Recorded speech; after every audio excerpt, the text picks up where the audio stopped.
Georgia Institute of Technology, CSC 6250, Big Data for Healthcare. Comparing machine learning algorithms in the diagnosis of bacterial and virus pneumonia using X-rays. By Gabriel Castaneda. Final presentation. The clinical need for diagnosing and differentiating pneumonia. On the top right corner, you can see three X-rays, one of a normal person, one of a person with pneumonia, with virus pneumonia, and the last one is one with bacterial pneumonia. Pneumonia is primarily caused by either bacteria or viruses, and an accurate diagnosis is critical because the treatment protocol for bacterial pneumonia is quite different than those for viral pneumonia. Doctors distinguish between these types by evaluating patient symptoms as well as by looking at the x-rays. Machine learning tools offer the potential to improve diagnosis accuracy and reduce the time required for testing.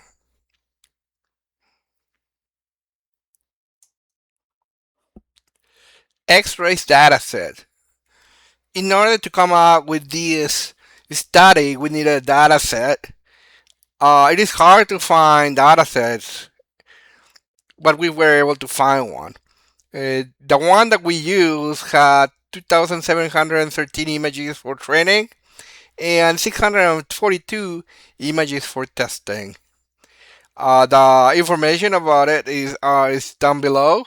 It was published on the 31st of October 2025 in Bangladesh, and there is a mendeley.com address where to find it.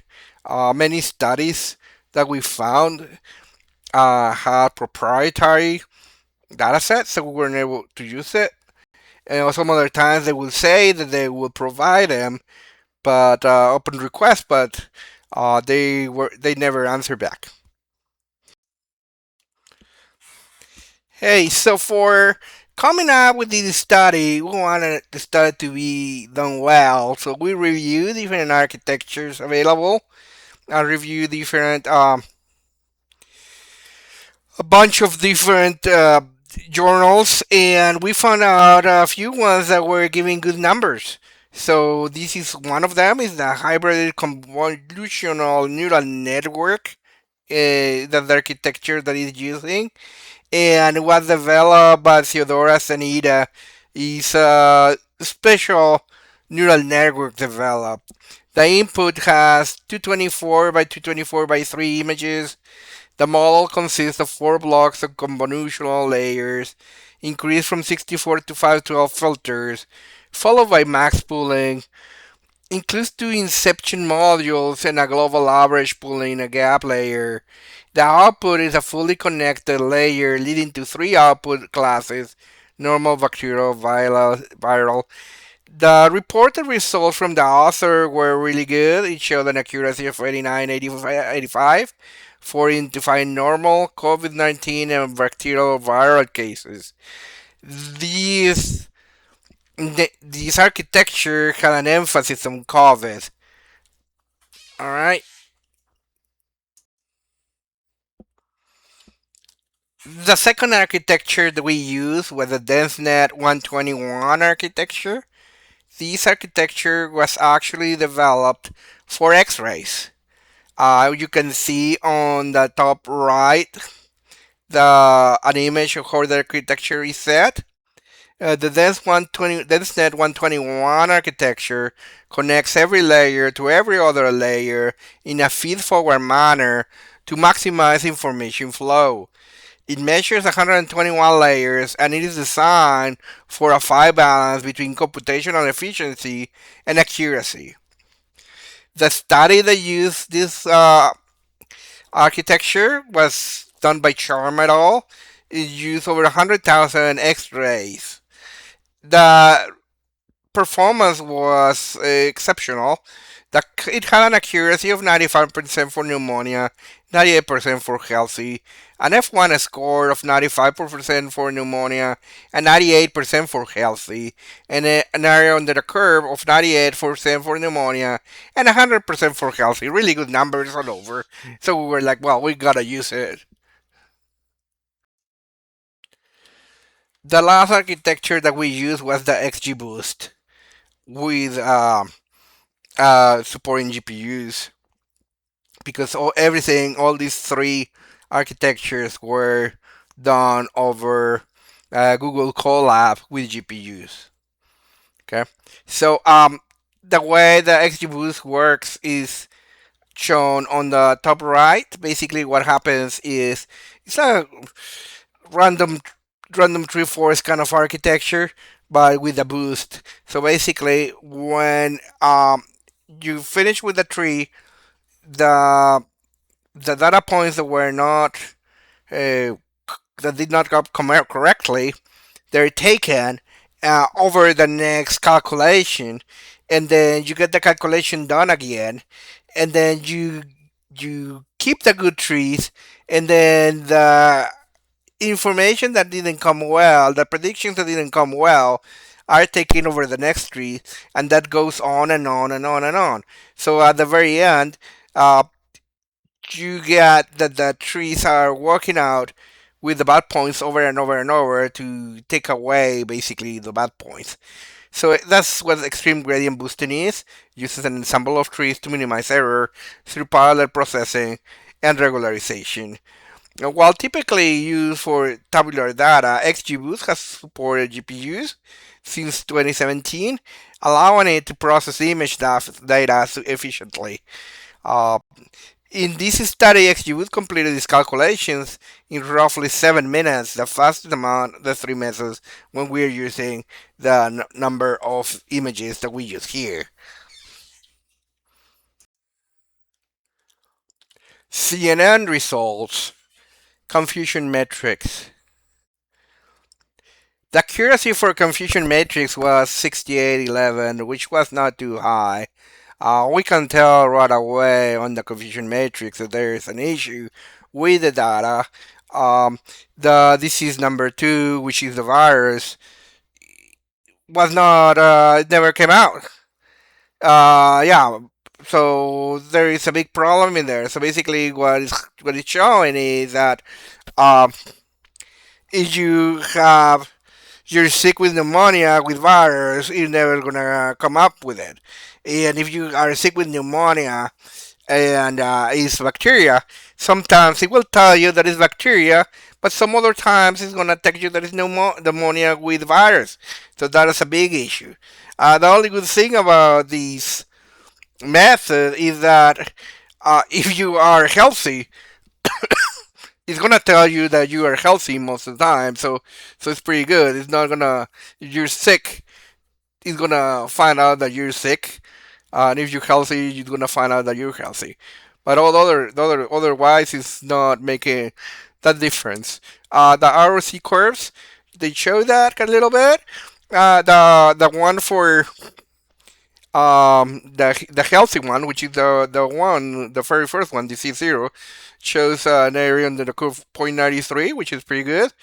Then the one for bacteria, so pneumonia, bacteria with pneumonia, is 0.87, and then the bacteria with virus is 0.82. And we can see the major issues in here. I mean, the curves that are more affected with the problem that we detected in the confusion matrix is the PR curves, which are precision recall curves. Um, the first curve, which is the one that shows if the people are healthy, is the one that the way it should look, like it's 0.91. And then the other two, you can tell that they're affected, they never go high. And the worst is the one that is with the virus, which is all over the place. The confidence distribution test shows um, the right values and the wrong values and where they happen. And it shows that there is it's a big. There is a kind of a big amount of red in there. So yeah. So basically, this model uh, for this amount of data was not the best one. Densenet 121 results. Confusion matrix. The accuracy score of the confusion matrix for Densenet was 78%. If we review the graphs of the confusion matrix, we can tell that the model is doing pretty good when the patient is normal. So mostly focus on that. It has an issue when the patient is sick with pneumonia, viral pneumonia. Okay, so yeah, but but uh, but it still is able to find out if it has pneumonia sometimes, viral pneumonia. If the pneumonia is bacterial pneumonia, most of the time it catches it well. So so the accuracy is higher. The issue between viral or bacterial pneumonia has been solved a lot more than what it was before. It's not the problem that we had with the previous model, but it's still there is a little bit of that. The graphs that we have here in the ROC curves um, show that for being normal is fine, for being having a bacterial pneumonia is also kind of fine, and then for virus goes a little bit down. The PR curves, which are the ones that show more of an issue, um, show for the first two that is being normal and bacterial kind of okay, and for the viral pneumonia goes a little bit under the bus as well, but not as badly as the previous one. The confidence distribution test, um, it shows that there are a few wrongs, but not as many. The speed at which this model converge got all quick was about 9 minutes using Google Colab, so it was not too bad. So I would say this model is okay, but you can tell it can be improved, and yeah.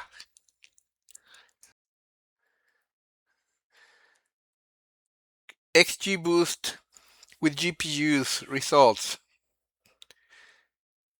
Confusion matrix. The accuracy for the confusion matrix was about 80%, so it's higher than with the CNN and higher with the Densenet. One was about 60, the other one was 70, and now this is 80. So there is a big difference between one and each other. Um, we can tell that it has improved also the difference between pneumonia and bacteria and pneumonia virus.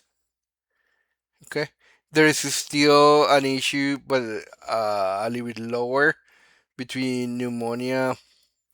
The difference between pneumonia bacteria and pneumonia virus, but it's making a difference when it is sick and not, and it's making a difference between the two different kinds of pneumonia. The curves, the ROC curves, show that for the normal patients, the results are good. For the patients that have bacterial pneumonia, is also kind of alright. It's about 94, and for the patients with virus goes down to zero point 0.8, 80, 0.88. So it's better, but not as high. So there is a bit of an issue in there. And then when we go to the precision recall curves, those are the ones that are affected the most. That could give us a better um, image of what is going on. So those is when we check the curves of the virus curves is where we see that the curve has an issue, never goes uh, about about zero point 0.8. So yeah, there is an issue there. The confidence distribution test, um, we can tell that there are a lot less wrongs and a lot more correct data points. So the basically what it's telling us that these model uh, can be trusted a lot more than the other two models for this specific run.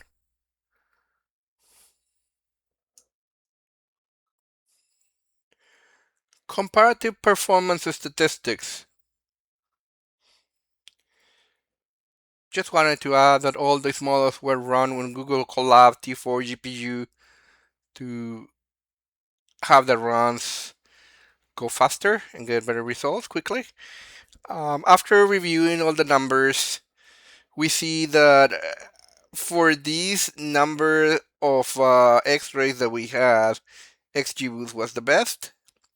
It had an accuracy of 80%, a coins cap of 0.69, F1 macro of 0.78, log loss the lowest, 0.56, and the area under the curve of 0.92. So all the best numbers are for XGBoost. So Cheerios, go XGBoost. Comparative confusion matrix data. CNN model. The CNN model showed very low sensitivity for viral pneumonia, that is disease number 2, with only a 4% recall. If we go to the Densenet 121 architecture, it significantly improved the recall for bacterial pneumonia 90% and viral pneumonia 70% compared to the CNN. If we go to XGBoost, this architecture produced the best balance with a 94% recall for bacterial pneumonia and a 68.9% recall for viral pneumonia. The common finding, false negatives remain relatively low across models, ensuring that sick patients were rarely classified as healthy. This is important because you don't want to tell a patient that is healthy when they are actually sick. It will. If we see also there is an issue with the initial uh, data that we have out of the other two models, it will be interesting to run all these models with larger data sets if available when available. It will also be interesting to review by radiologists the images that gave false positives and false negatives, more so in the XGBoost first, to verify the diagnosis and also assess sources of noise for the models. If we were to know what is causing noise in the models by reviewing the images, we could filter that noise out and make our models better. So, so it is important to have a team uh, of the people who know how to do the how to interpret images, which are the doctors and the programmers, the data scientists, which are us, right? We are the programmers, and then somebody needs to tell us if an X-ray uh, is of a person who's sick, or he has pneumonia, or if he has that whatever disease they have, and that part of the job needs to be well done. And when or program is not working well, where the machine learning model is not working well, maybe by reviewing the data, they can give us an insight of what is happening on the image, and then we could be able to take that into consideration. Also, one more thing to say is that the original studies were made with data sets that had 30,000 or 100,000 X-rays. This project was done with a data set that has about 2,700 X-rays, so it's a significantly lower amount. So probably that is the reason of why our Um, our numbers are a bit lower.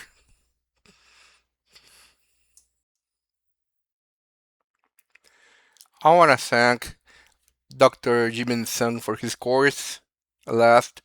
It was a really useful course. His exercises were great. I learned a lot about them. Learned a lot about Spark, big data, healthcare. They were tough, but yeah, they were good. I learned a big deal about this. Thank you.